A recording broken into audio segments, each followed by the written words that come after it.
అబద్దాలు సృష్టించినా కూడా, ఎన్ని తప్పుడు ప్రచారాలు చేసినప్పుడు కూడా నరేంద్ర మోడీ గారు ప్రధానమంత్రి చేయాలి. అసెంబ్లీ ఎన్నికల్లో మేము పొరపాటున కాంగ్రెస్ పార్టీకి ఓటేసినాం, బీజేపీకి వేయాల్సిన ఓటు కాంగ్రెస్ పార్టీకి వేసినాం. కానీ పార్లమెంట్లో తప్పు చేయమని చెప్పి ఇవాళ 8 పార్లమెంటు స్థానాల్లో భారతీయ జనతా పార్టీ గెలిపించిన తీరును మనం ఆలోచించాలి.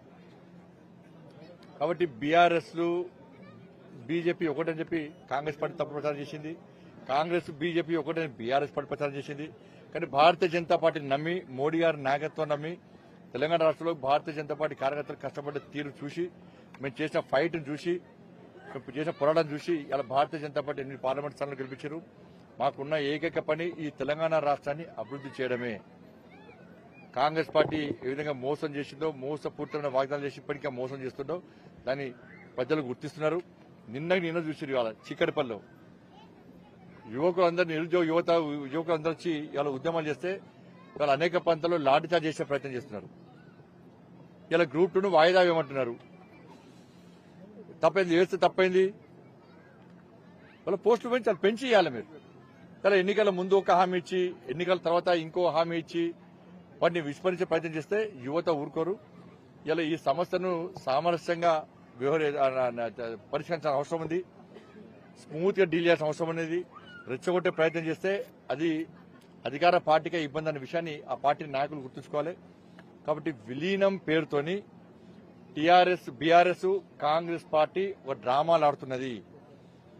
వాళ్ళ పార్టీ శాసనసభ్యులను కాపాడుకోవడానికి కేసీఆర్ కుటుంబం ఆడుతున్న డ్రామా, ఇచ్చిన హామీల నుంచి ప్రజల దృష్టి మళ్లించడానికి కాంగ్రెస్ పార్టీ ఆడుతున్న డ్రామా ఇది. మా పార్టీలో ఎవరు చేరినప్పుడు కూడా వాళ్ళు శాసనసభ సభ్యత్వానికి రాజీనామా చేసి మళ్ళా ఎన్నికల్లో పోటీ చేయాలని అంటున్నాం. కాంగ్రెస్ పార్టీకి నిజంగా ప్రజలు కాంగ్రెస్ పార్టీని విశ్వసిస్తున్నారంటే, కాంగ్రెస్ పార్టీకి ప్రజలు మద్దతు తెలుపుతారని చెప్పి కాంగ్రెస్ పార్టీ నాయకులకు ధైర్యం ఉంటే, మీ పార్టీలో చేర్చుకున్నటువంటి శాసనసభ్యులతోని రాజీనామా చేయించి ఎన్నికల్లో తిరిగి పోటీ చేసేద్దాము కాంగ్రెస్ పార్టీకి ఉందా? ప్రజలు మా వైపే ఉండని కాంగ్రెస్ పార్టీలు అంటారు కదా. మీకు ఒక సింబల్ గా గెలిచి మీ పార్టీలో ఏరారు, వాళ్ళతో రాజీనామా చేయించి మీరు ఉప ఎన్నికలకు సిద్ధం కండి.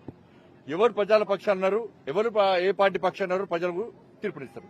దానికి కాంగ్రెస్ పార్టీ సిద్ధమా? ఆలోచించండి.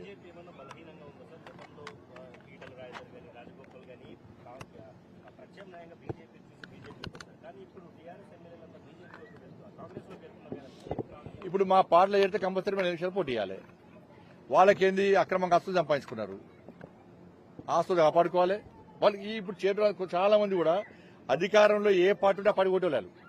వాళ్ళందరూ కూడా మీరు అబ్జర్వ్ చేయాలి. అందరూ కూడా వాళ్ళని గెలిపించిన ప్రజలే చీతు అంటున్నారు. వాళ్ళని చూసి ఇక బయటికి ఏదో మేకపోతే గాంభీర్యం చూసి ఏదో నీతి వాక్యాలు వలుతారు వాళ్ళు. ఇప్పుడు చెప్తే కదా నియోజకవర్గ అభివృద్ధి కోసమే మేము పార్టీ పెడుతున్నాం. ఎందుకు ఇస్తారా నిధులు? ఎక్కడ నిధులు ఇవ్వడానికి ఎందుకు ఇస్తారు? వాళ్ళ పార్టీలో గెలిచిన పిచ్చోళ్ళు ఏంది, వాళ్ళు కూడా ఏంది తీసి దంపుతారు కదా. అయిపోయా నాకు అంత అమాయకులు కనబడుతున్నారు. ఇది బ్యాంకు సెటిల్మెంట్ కాదు. ఇప్పుడు యాజమాన్యాలు ఇంతకుముందే ఇక 3 వచ్చారు ఇవాళ. ఇప్పుడు ఫీజు రియంబర్స్మెంట్ విషయంలో మీరు 1 టైం సెటిల్మెంట్ అంటే యాజమాన్యాలు ఇబ్బందులు ఉన్నాయి, అప్పుల పాలయ్యారు. వాళ్ళు ఏం చేస్తారు? ఇవాళ వాళ్ళు ఏం చేస్తారు? స్టూడెంట్స్ దగ్గర, పేరెంట్స్ దగ్గర ఏం చేస్తారు? చలో మీరు కూడా 1 టైం సెటిల్మెంట్ అంటారు, అంతే కదా. వాళ్ళు నష్టపోతారు. కాబట్టి ఫీజు రియంబర్స్మెంట్ పేద విద్యార్థులకు సంబంధించిన అంశం. అది సర్టిఫికేట్ల కోసం పేద విద్యార్థులు అందరూ కూడా యాజమాన్యాల చుట్టూ తిరిగాల్సిన పరిస్థితి.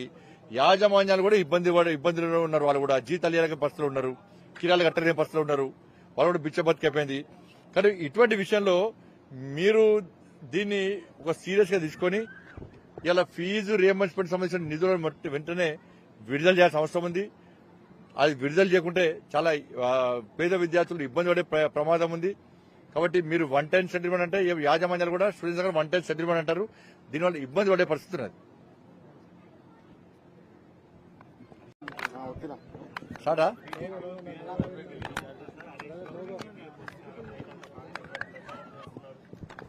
ఇప్పుడు ఇది కాంగ్రెస్ బీఆర్ఎస్ ఆడుతున్న నాటకాలు.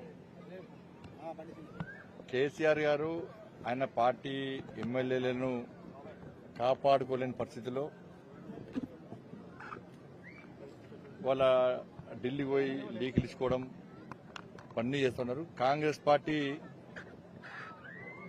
ఇవాళ ఒకటే చెప్పాలి. కాంగ్రెస్ పార్టీ గతంలో కాంగ్రెస్ పార్టీ అనేక విమర్శలు చేసింది. ఇవాళ బీఆర్ఎస్ పార్టీకి సంబంధించినటువంటి కాంగ్రెస్ పార్టీలో చేరుతున్న శాసనసభ్యులు ఆలోచించాలి. మీకు ఏ పార్టీని చూసి ఓటేసారు, ఏ పార్టీ సింబల్ మీద ఓటేసారు, ఏమనంటే ఏం చెప్తారంటే నియోజకవర్గ అభివృద్ధి కోసం పోతున్నామని చెప్పి ఇది కామన్ డైలాగ్ అయిపోయింది. ప్రజలంతా అమాయకులు కాదు, ప్రజలంతా పిచ్చోళ్ళు కాదు మీకు ఓటేసిన వాళ్ళు. కొంతమంది ఏంటంటే గోడమ పిల్లులక ఏ పార్టీ అధికారం కూడా టక్కన జంప్ అవుతారు. 40 వాళ్ళ ఆస్తులు కాపాడుకోవడం కోసం, వాళ్ళ అక్రమంగా ఆస్తులు సంపాదించుకోవడం కోసం ఒక కామన్ డైలాగ్ చెప్పి ఇలా పోయే ప్రయత్నం చేస్తున్నారు. అంటే అధికార పార్టీ వాళ్ళు పిచ్చోళ్ళు ఏంది, ఏ పార్టీ అధికార పార్టీలో పిచ్చోళ్ళు ఏంది వాళ్ళందరూ. మరి ఆ పార్టీ సింబల్ మీద గెలిచిన వాళ్ళకి అభివృద్ధి ఇవ్వాలి. మీరు ఇలా పోయి కాంగ్రెస్ పార్టీలో జరగనే, ఇలా పోయి వేరే పార్టీలో జరగనే వాళ్ళు నిధులు ఇస్తే ఇంతవల్ల పార్టీ సింబల్ మీద గెలిచిన పిచ్చోళ్ళు ఏంది వాళ్ళు కూడా ఏంది, వాళ్ళకి ఇవ్వడానికే నిధులు లేవా, మీకే కనిపిస్తారు నిధులు. ఇదంతా కావాలనే ఒక ప్లాన్ ప్రకారం చేస్తున్నటువంటి తతంగం. ఇలా బీఆర్ఎస్ పార్టీ బీజేపీలో విలీనం అవుతుందని చెప్పి ఒక తప్పుడు ప్రచారం జరుగుతూ ఉన్నాయి. ఇలా కేసీఆర్ గాని, కేసీఆర్ కుటుంబ సభ్యులు, ఇలా భారతీయ జనతా పార్టీ నాతో సహా, సరే నన్ను పట్టిన పట్టుకోపోయాను, భారతీయ జనతా పార్టీ కార్యకర్తలను ఇలా ఏ విధంగా రాసి రంపాన పెట్టిరో, ఏ విధంగా అక్రమ కేసులు పెట్టి ఇబ్బంది పెట్టిరో, ఏ విధంగా జైలు పంపిరో, ఏ విధంగా లాఠీ దెబ్బలతో కొట్టిరో దాన్ని ఏ భారతీయ జనతా పార్టీ కార్యకర్త మర్చిపోడు. బీఆర్ఎస్ పార్టీని తెలంగాణ రాష్ట్రంలో ప్రజలు పట్టించుకునే స్థితిలో లేదు. బీఆర్ఎస్ పార్టీ గురించి ప్రజలు ఆలోచిస్తలేరు. కాంగ్రెస్ పార్టీకి ప్రత్యామ్నాయం భారతీయ జనతా పార్టీ అని ప్రజలు ఆలోచిస్తున్నారు. అందుకే పార్లమెంట్ ఎన్నికల్లో ఇలా అధికార పార్టీ ఎన్ని అబద్దాలు సృష్టించినా కూడా, ఎన్ని తప్పుడు ప్రచారాలు చేసినప్పుడు కూడా నరేంద్ర మోడీ గారు ప్రధానమంత్రి చేయాలి. అసెంబ్లీ ఎన్నికల్లో మేము పొరపాటున కాంగ్రెస్ పార్టీకి ఓటేసినాం, బీజేపీకి వేయాల్సిన ఓటు కాంగ్రెస్ పార్టీకి ఇచ్చినాం. మరి పార్లమెంట్లో తప్పు చేయమని చెప్పి ఇవాళ 8 పార్లమెంటు స్థానాల్లో భారతీయ జనతా పార్టీ గెలిపించిన తీరును మనం ఆలోచించాలి. కాబట్టి బీఆర్ఎస్ బీజేపీ ఒకటని చెప్పి కాంగ్రెస్ పార్టీ తప్పు ప్రచారం చేసింది. కాంగ్రెస్